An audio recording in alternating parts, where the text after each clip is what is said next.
नमस्कार दोस्तों, हम सभी जानते हैं कि इस बार प्रयागराज में एक भव्य स्नान का आयोजन किया गया है, जिसे महाकुंभ के नाम से जाना जाता है।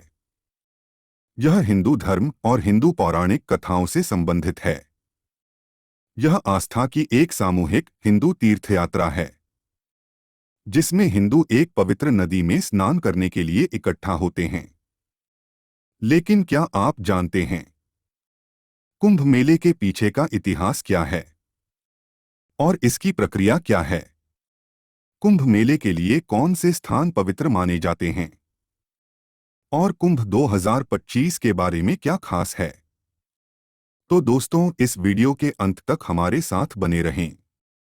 तो कहानी हमारे महान ऋषि कश्यप से शुरू होती है, जिनकी दिति और अदिति नाम की दो पत्नियां हैं। अदिति के पुत्र देवता हैं और दिति के पुत्र दैत्य या राक्षस हैं।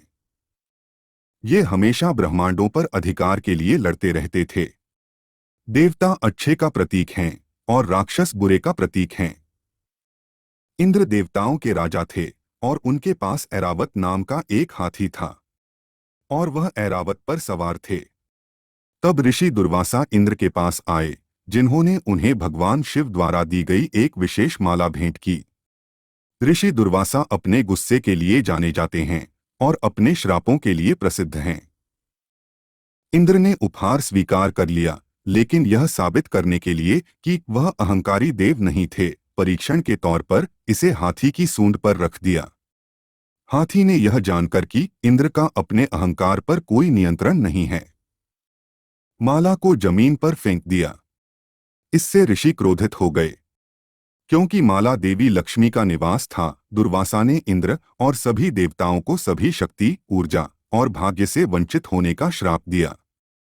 घटना के बाद हुई लड़ाइयों में देवता शाप के कारण राक्षसों से हार गए और राक्षसों ने अपने राजा बाली के नेतृत्व में ब्रह्मांड पर नियंत्रण हासिल कर लिया। देवताओं ने इस मुद्दे पर भगवान विष्णु से मदद मांगी। भगवान विष्णु ने देवताओं को अपनी ताकत वापस पाने, अमृत हासिल करने और राक्षसों से लड़ने और उन्हें हराने की सलाह दी, लेकिन यह एक बहुत बड़ा काम था और अकेले देवता ऐसा नहीं कर सकते थे। समुद्र मंथन के लिए उन्हें राक्षसों की सहायता की आवश्यकता है।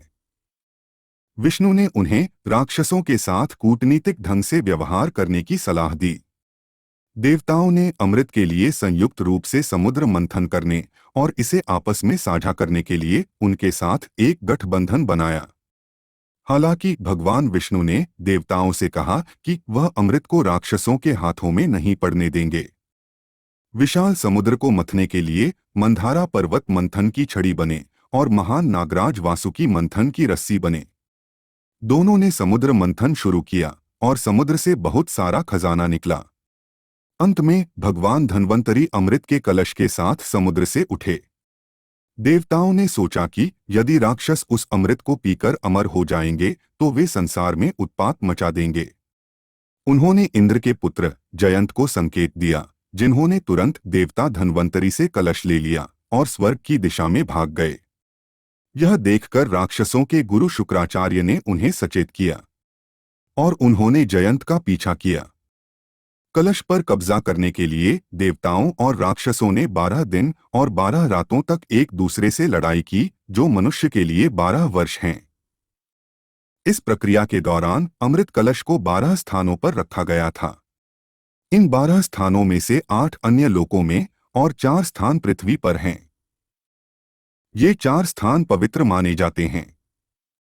ऐसा माना जाता है कि जब लोग इन स्थानों की नदियों से स्नान करते हैं तो वे अपने पापों से शुद्ध हो जाते हैं और रहस्यमय शक्तियों के कारण उनके स्वास्थ्य में सुधार होता है। ग्रहों की चाल या ज्योतिषीय युति के आधार पर कुंभ मेला हर 12 साल में 4 स्थानों प्रयागराज, हरिद्वार, उज्जैन और नासिक में लगता है। लोगों का मानना है कि कुंभ मेले के दौरान वहां स्नान करने से मोक्ष की प्राप्ति होती है। क्रम के अनुसार सबसे पहले प्रयाग में यह संगम पर आयोजित किया जाता है, जो गंगा, यमुना और अदृश्य सरस्वती नदियों का संगम है। दूसरे स्थान पर गंगा नदी का तट हरिद्वार में है। तीसरे स्थान पर शिप्रा नदी का तट उज्जैन में है।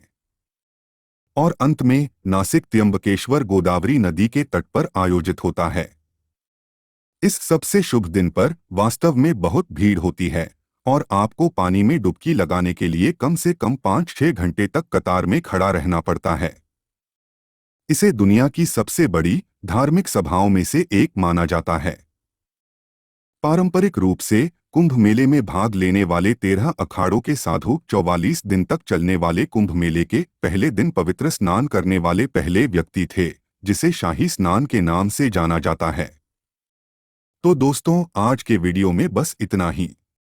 यदि आपके पास कोई अन्य प्रश्न है तो कृपया हमें कमेंट में लिखें।